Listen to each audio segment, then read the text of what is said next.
Hi everyone, welcome to Discovering Natural. Thank you so much for coming on today. If this is your first time coming to watch me today, I want to say thank you. I want you to give me a thumbs up as you watch this because I'm going to be sharing so many valuable information that will help you with your hair. And our topic of today is how to choose the right homemade hair products for your own hair. This was a requested video, okay? Because I show products, okay? I show all these products. These are commercial products that you can go into the store and you can buy them and stuff. But there are some people that either cannot afford to buy these products. Good morning.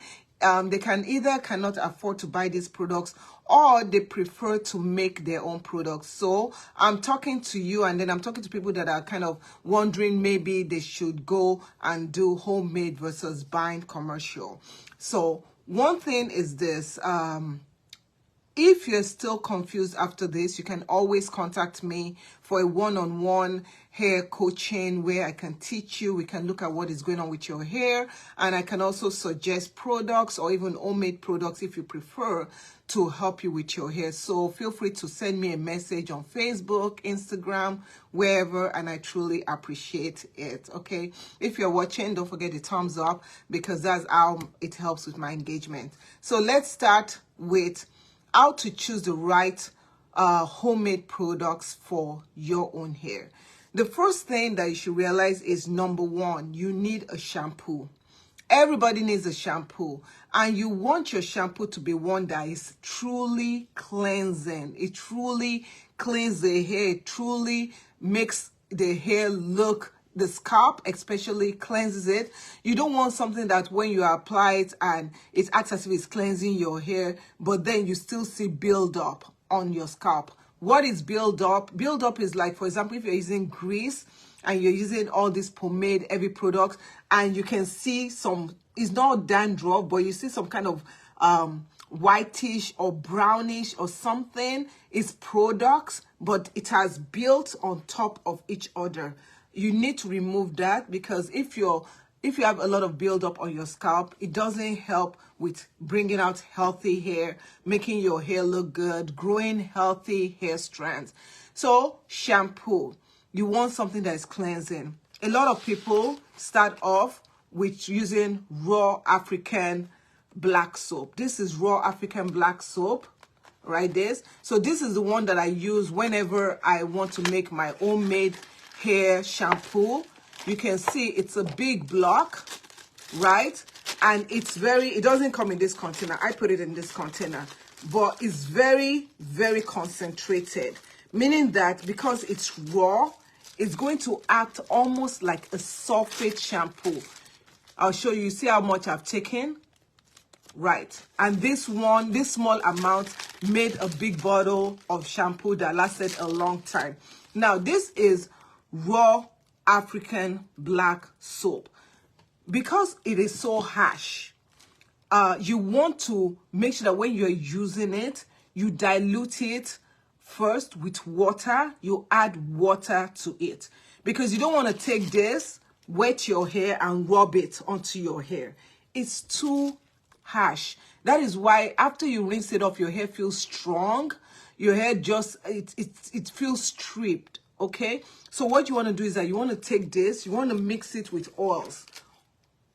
So you want to get oils and mix it with the appropriate oils. Now, that will make it more moisturizing. You can add vitamin E oil with it. You can even add aloe vera juice. So you take the aloe vera, you blend up the aloe vera, you mix it with it, and you can add it with it. You can add glycerin. You can add so many different oils that helps to keep it more moisturized. Coconut oil, Jamaican black castor oil. You can add Jamaican black castor. I think I have it somewhere here. So you can add a few drops of that, and it makes it more moisturizing. Now, if you're someone that you have, you have dandruff, right? And you want to make your own dandruff shampoo. Now, this dandruff shampoo, you can add in, make it simple. You can start off with adding just peppermint oil. And I like keeping things very, very simple when it comes to my hair products, especially when I'm doing DIY. Peppermint oil. Now, if you're making your DIY products, your homemade products, and you don't want to just start immediately applying a new formulation to your hair, you want to test it first. So what you're going to do is that you're going to take, first of all, you want to do a skin test. So you're going to take a little bit of your mixture, let's assume it was the shampoo, and you're going to put it to this section of your neck. Because this section of your neck, usually you have a little bit of hair on this section. And this section, if you start breaking out in rashes within 24 hours, that means the mixture is not right for you. You can also do this test for children. It's important you do this test for children and wait for like 24 hours to see if they're going to react to it. Right? When you are using a homemade recipe, similar to when you buy a commercial product, you want to give it enough time to see if it's truly working. Another suggestion I will have you do is also you want to buy a pH strip to make sure that the products that you are making, they are pH balanced, right? You can Google it, pH balanced for DIY hair products and stuff. Learn about it, do your research. Don't just start mixing stuff. That's when you get in trouble. And that's when you're like, why is my hair acting like this? My hair didn't used to act like this. Why am I getting dandruff? Why am I getting scalp issues? Because you've thrown off the balance. Most of these products that we buy, they've been pH tested. They've been tested with groups of people. They've been tested and tested before they come out to the market. And that is if you buy products from a genuine and reputable company. There are so many people that are just slapping labels on products now that they're not testing it, and you buy it and your hair start falling out or you start having scalp issue. Please do your own test. So that is with shampoo. So you can take the shampoo, you can add all sorts of things in it. Even if you don't want to use raw shea butter, raw African black soap, you can also go at the Ayurvedic way, like using shikakai, different Indian shampoos. I think Aretha, I think that's how there are just so many different shampoos that are kind of Ayurvedic that you could also use. So if you decide to go the Ayurvedic route, do your research. When it comes to homemade, choosing the right product for homemade products, it's a lot of research. Don't just start mixing stuff. Next, after shampoo, you want to make your own conditioner, right? Deep conditioner. So you can start off for a deep conditioner. You can make it as simple and as complicated as you want it. But I would say if you are starting off using deep conditioners, try out simple recipes. Maybe recipes that have 3 ingredients. One of my favorite deep conditioner when it comes to moisturizing deep conditioner. Remember, when you are doing DIY, a lot of times you have to be careful when you are doing like a protein homemade recipe, because what happens is that, imagine, I'm going to use this. So imagine this is your hair shaft, right? This is your hair, a strand of your hair. When you do homemade, a lot of times the homemade products, they're helping with the outer layer. They're not really, I mean, some of them might penetrate into the hair shaft, but they're not as intense as products that are commercially formulated. And that is because homemade products, the molecules are quite large. So it can be hard for it to penetrate into the hair shaft versus commercial products that they've already made that are hydrolyzed. The particles have been broken down so that they can enter into the hair shaft well. So be mindful of that. So if you want to use a deep conditioner, very simple one, you could just take aloe vera, blend up your aloe vera. You can add honey to it. You can add your oils like olive oil, coconut oil to it. You can blend it up real good, and you can also add other stuff depending on what you need. Avocado, You can add avocado. The only thing that I personally do not add in, if I'm gonna, also I like doing banana, but when it comes to banana, I like using baby banana food, like the one that has already been puree.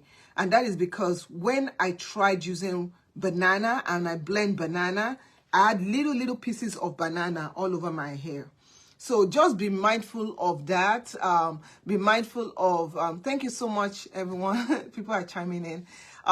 Thanks for coming in. Thank you so much. Please share, and thumbs up this video. So just be mindful of that. Another thing you could add in is you could add in fenugreek. That's a good one. But always do your research. The thing about deep conditioner is you find out what is it that my hair needs. Is your hair breaking a lot? Is your hair dry? The kind of formulation, the way you choose the right homemade product depends on what exactly is happening with your hair.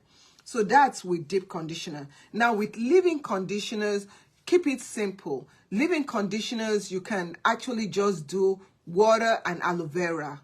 Make sure you strain out the aloe vera and add a few oils to it, like jojoba oil, almond oil, something very simple. And just shake it up, spray it in your hair, you're good to go. Because the leave-in conditioner, for me, I prefer commercial leave-in conditioners because they really last. The moisture level lasts a lot. Now, during the week, in terms of moisturizer, you could create your own moisturizer. One thing I would just like to tell you is that when you are mixing stuff, right, and you are adding stuff to liquid, be very careful. A lot of times, if you don't put a preservative in it, it's going to go rancid and it's going to create like organisms and things in it, bacteria, all that stuff in it, and you don't want that in your hair.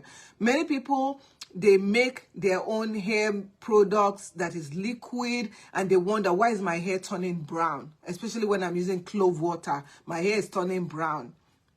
Those are the side effects to using homemade products. Why is my scalp all of a sudden itching? Those are the side effects using some homemade products when you've not researched it and saying what is the purpose of this. Sometimes when you want to make a hair homemade product that is in large quantity, you want to put a preservative. So if I'm going to make a hair-made products and I want to give it to friends, I want to use it for a long time, keep it for like 6 months or even a year, I always add in my preservative. So this is my liquid Germel. Okay, so this is liquid Germel Plus. You can buy it on Amazon. It's a preservative. Okay, so this is a preservative that I use. If you want the link, let me know. Send me a DM. Okay, send me a DM if you want the link. So you need to put a few drops, just a few drops of the preservative will work. Research how much quantity. You always want to make sure you research how much quantity. Another thing is that when you are creating homemade products or choosing the right mixture of homemade products for you, have a notebook. Document what you've used, document your mixtures, and then document when you start using the mixture. Document how your hair is reacting. If it's a mixture that you'll keep on using, then small by small, you create your own product line that you can use, and you save a lot of money in the long run. So I was talking about moisturizers. When it comes to moisturizers, you have to say, what is my base? Is my base going to be more a liquid base? And base just means what is the substance in that homemade product moisturizer that is going to be the most. Now, for example, this is a moisturizer, right? And the first ingredient is, I'll tell you. So the first ingredient in this is water. So there's water in this, okay? And then there's coconut juice, there's glycerin, there's shea butter.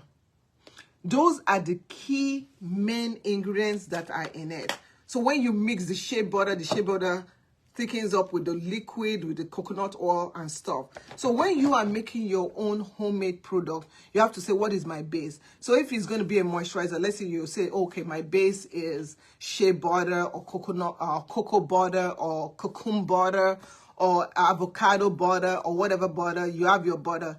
Then you add your humectant, you add your aloe vera juice, you add your glycerin, you add your oils to it, you add your fatty acid oils and all that stuff. You can mix it all together. Then you're like, okay, I want this moisturizer to have some growth aids in it, something that I can rub on my scalp, I can rub on my hair, and something, and it will help with strengthening my hair with growth and stuff. Then you can add in your castor oil, you can add in your rosemary, lavender, peppermint oil is also good for the scalp. So keep it very simple. The key thing is document when it comes to hair products and homemade hair products. So lastly, pretty much those are the main thing. The last one I would say is with protein treatment. With protein treatment, just be careful. I personally don't do eggs. Some people do eggs, but I personally don't do eggs. So yeah, but those are how you choose your hair products for your hair. If you have any questions, leave it in the comment area. And yeah, thank you. Whoever suggested this, thank you so much.